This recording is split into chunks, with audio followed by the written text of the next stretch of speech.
Good morning to all friends.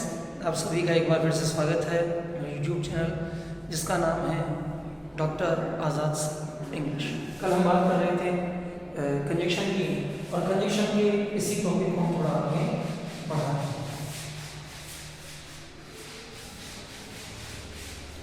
Conjunction यानी कि योजक शब्द या योजक वर्ड्स। योजक शब्द का अर्थ होता है किसी भी चीज को जोड़ना। CONJUNCTIONS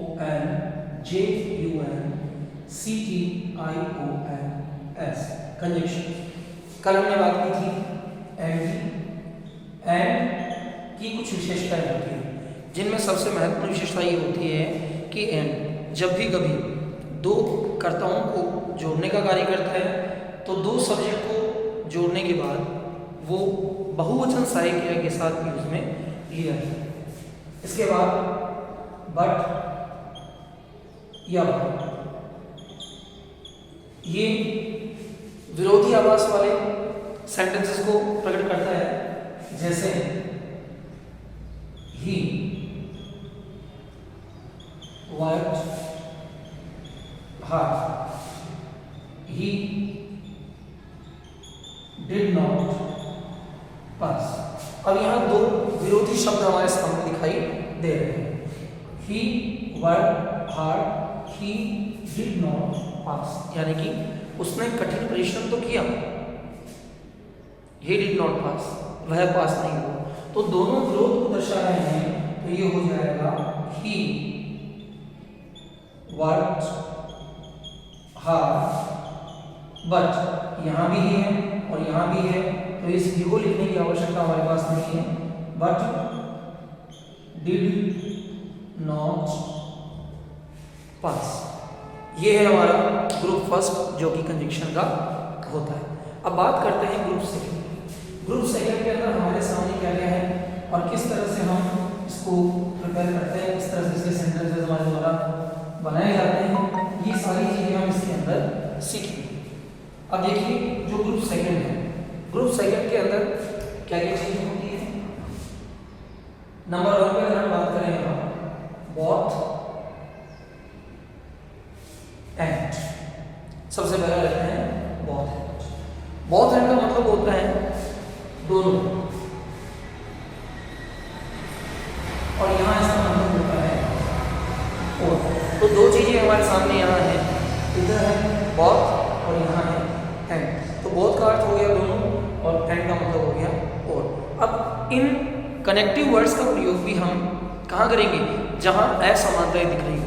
असमानताएं दो प्रकार की होती है, या तो सब्जेक्ट अलग होगा या सब्जेक्ट के द्वारा किया गया कार्य अलग होगा। जैसे he is a teacher, he is a doctor. इसलिए का एग्जाम्पल हो रहे हैं, Ram is a teacher, Shyam is a teacher.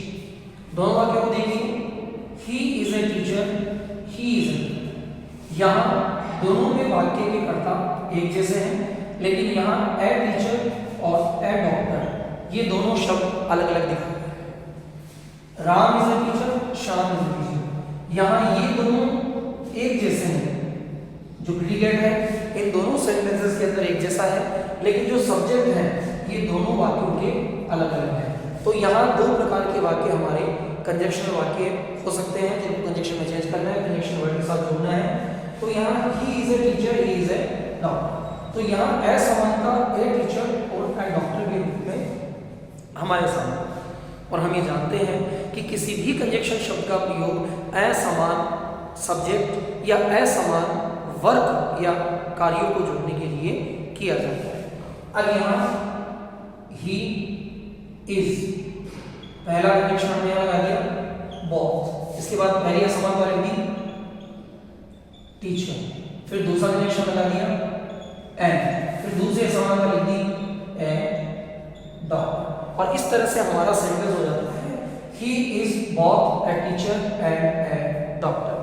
He is both a teacher and a dog. इस तरह से हमने बोथ और एंड का यूज इसके अंदर कर दिया। इसके बाद Ram is a teacher, Shyam is a teacher. अब देखने वाली बात यह है कि इन दोनों सेंटेंसेस के अंदर असमान क्या है, डिफरेंस हमें कहाँ दिख रहा है। तो जहाँ डिफरेंस दिया जाएगा या जहाँ हमें डिफरेंस दिखाई दे रहा है उसी डिफरेंस के पहले हमें दोनों कनेक्टिव वर्ड्स का प्रयोग करना है। तो यहाँ मुझे कहाँ दिखाई दे रहा है राम, और यहाँ कहाँ दिखाई दे रहा है श्याम। तो राम और श्याम दोनों में डिफरेंस है, तो यहाँ मैंने बोथ को पहले लगा दिया, बोथ राम एंड श्याम। अब सबसे बड़ी ध्यान देने वाली बात यह है कि राम और श्याम को जोड़ने के लिए जिस कनेक्टिव वर्ड का प्रयोग किया गया है वो एंड है। और एंड का नियम ये होता है कि यदि एंड से कोई भी दो एकवचन कर्ताओं को जोड़ा जा रहा है, if we are adding two singular subject with and, it mean that we are able to use only verb of the plural. तो यहाँ इज है, यहाँ इज है, तो यहाँ क्या हो जाएगा आर। अब यहाँ टीचर है तो आर के साथ मुझे कर देना होगा TEACHERS। तो इस तरह से बोथ और एंड का डिफरेंटिव सब्जेक्ट वाला कंजक्शन चेंज होता है। Both Ram and Shyam are teachers, यानी कि राम और श्याम दोनों ही टीचर्स हैं। उम्मीद करता हूँ यहाँ तक आपको समझ में आया होगा। एक एग्जाम्पल और इसका लेते हैं।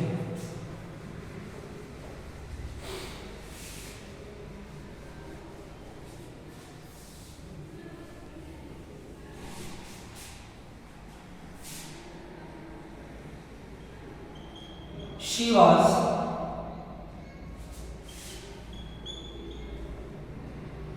watching TV. He was watching TV.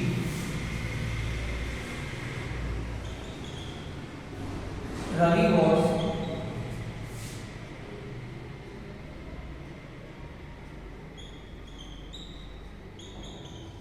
playing hockey.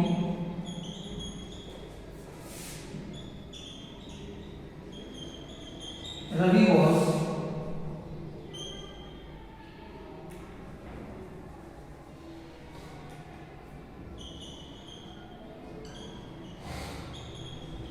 watching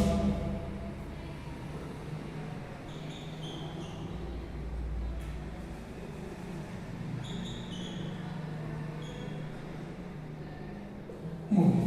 अब देखिए दो सेंटेंस हमारे सामने हैं। रवि वाज प्लेइंग होगी, रवि वाज वाचिंग। दो डिफरेंट क्रियाएं हैं। She was watching TV, he was watching. दोनों ही सेंटेंसेस के अंदर हमें बोथ और एंड का यूज करना है। तो बोथ और एंड का यूज करते समय हमें सबसे पहले इनके अंदर आने वाले डिफरेंट को चेंज करना होगा। तो डिफरेंट को चेंज कहाँ करेंगे हम?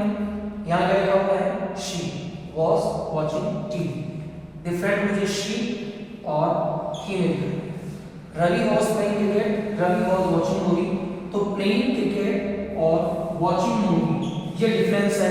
रवि was दोनों जगह सेम। अब इस सेंटेंस को मुझे चेंज करना होगा, मुझे she के पहले लगाना होगा both और he के पहले लगाना होगा and। तो मैं यहाँ लगाऊंगा both she ही। साइड किया रेडी हो जाएगी। Both she and he were watching TV. Both she and he were watching TV. अब यहां अगर सेंटेंस चेंज करूंगा मैं तो यहां लिखूंगा Ravi was both playing hockey and watching movie। उम्मीद करता हूँ एग्जाम्पल आपको समझ में आए होंगे। यानी कि जो भी चीज असमान है उन असमान चीजों से पहले, उन असमान फैक्ट से पहले, चाहे वो असमान सब्जेक्ट हो, चाहे वो अनइक्वल डिफरेंटिव ऑब्जेक्ट हो, वर्ब हो, तो जहां भी अनइक्वलिटी होती है वहां हम इस कंजक्शन वर्ड का प्रयोग कर सकते हैं। आइए देखते हैं इसके बाद बोथ एंड के बाद आता है इधर और, जैसे इधर और भी बच्चे कहते हैं।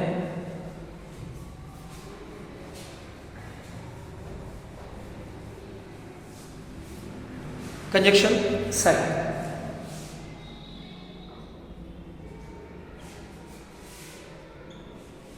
इधर और, इसका मतलब होता है या तो, और इसका मतलब होता है या तो या। इधर का मतलब क्या होगा, या तो या। इसका मीन, इसका प्रयोग किया समानता से पहले, इसका प्रयोग किया समानता से पहले। यहां he is eating a mango, he is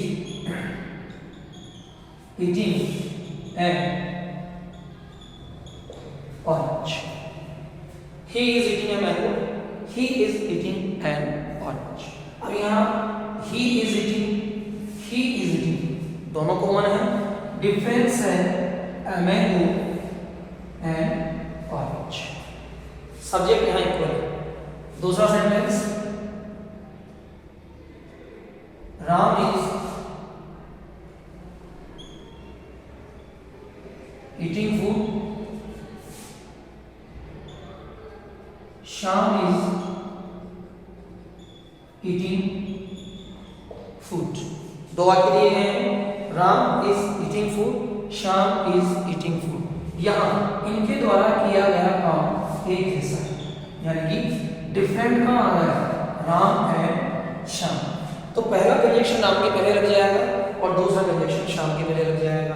पहला कंजक्शन है मैंगो के पहले लग जाएगा और दूसरा कंजक्शन है ऑरेंज के पहले लग जाएगा। तो ये सेंटेंस होगा, he is eating either a mango or an orange। अब इसका अर्थ निकला, या तो वह एक काम खा रहा है या फिर वह एक ऑरेंज खा रहा है। तो जब दो चीजों में से किसी एक के बारे में हमें दर्शाना हो या तो के अर्थ में, तो वहां हम इधर और का यूज करते हैं। यहाँ है Ram is eating food, Shyam is eating food. अब यहाँ डिफरेंस राम और श्याम के बीच आ रहा है, बाकी इनके द्वारा किया जाने वाला काम लगभग या पूरी तरह से एक जैसा है। तो यहाँ क्या हो जाएगा,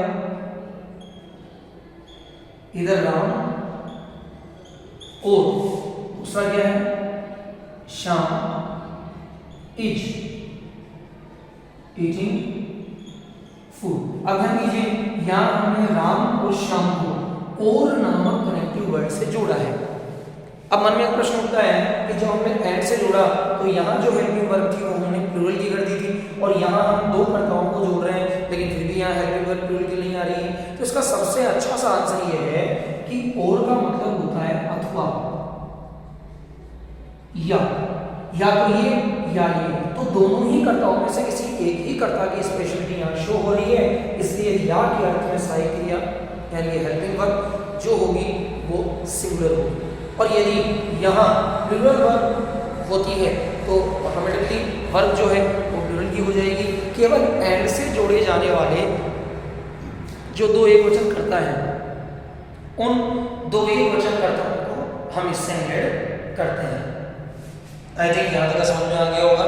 अगर आगे होगा तो कुछ सेंटेंस मैं आपको दे देता हूँ, उन्हें आप कोशिश करें कि इनके साथ आप चेंज कर सके, ज़्यादा अच्छा होगा।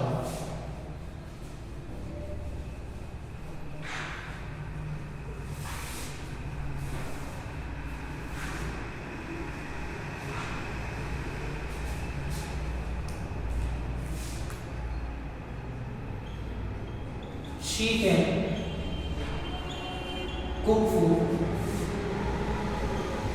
He can cook food. Rohan को प्ले होगी। Sohan can could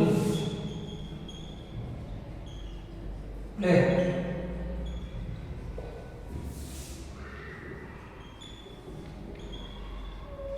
They are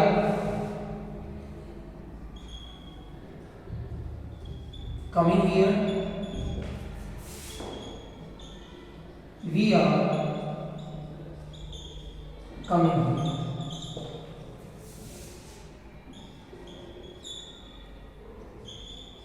She will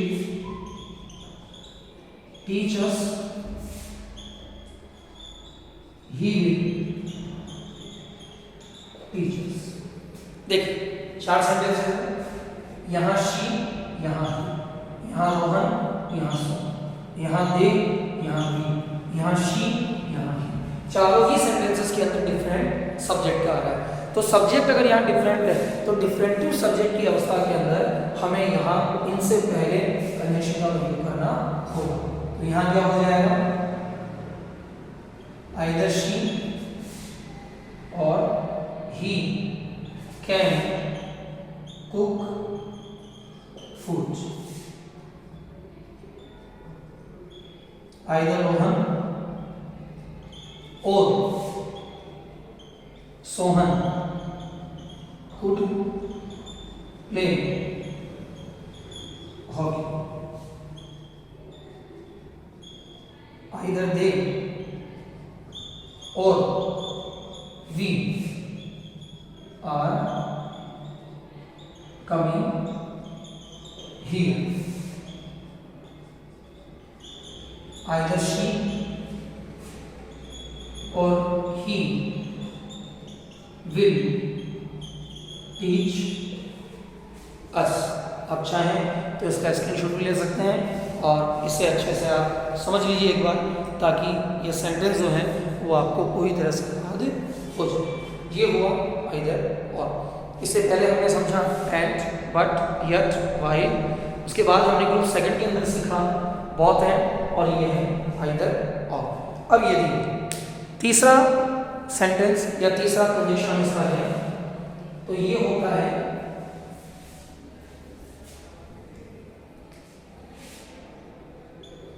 not only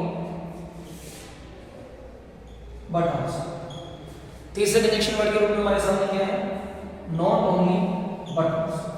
अब नॉट ओनली बट आल्सो का अर्थ क्या होता है,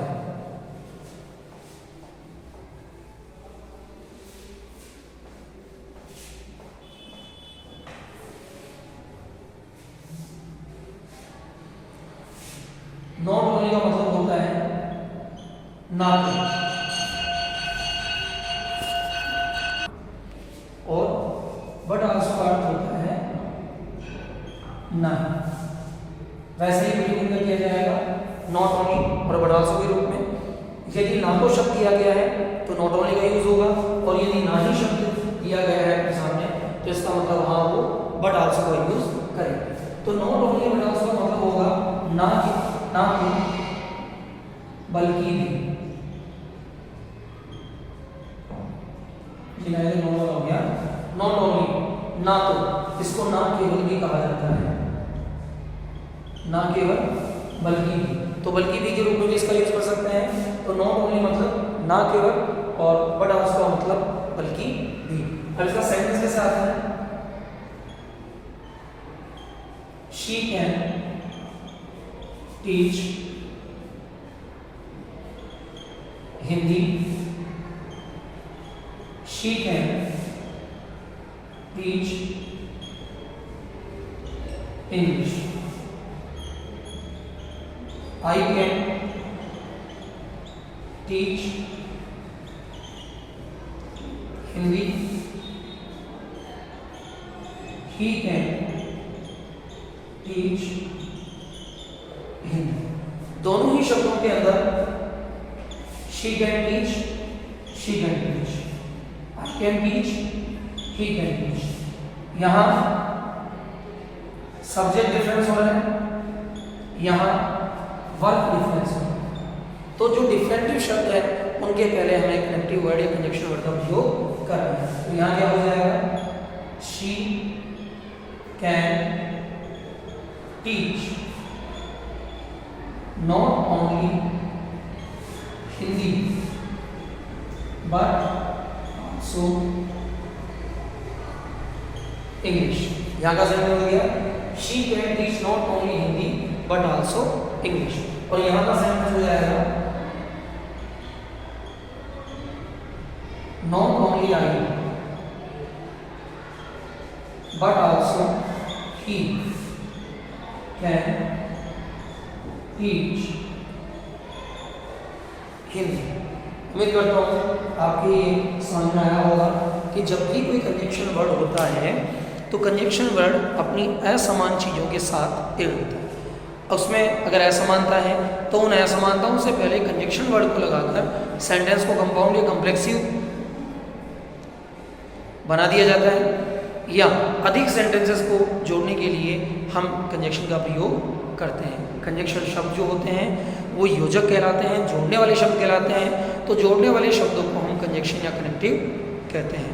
अगले वीडियो में इनके आगे वाला जो ग्रुप सेकंड का बचा हुआ है वो, और ग्रुप थर्ड के अंदर सो और दैट, टू और टू हम लोग प्रैक्टिस करेंगे।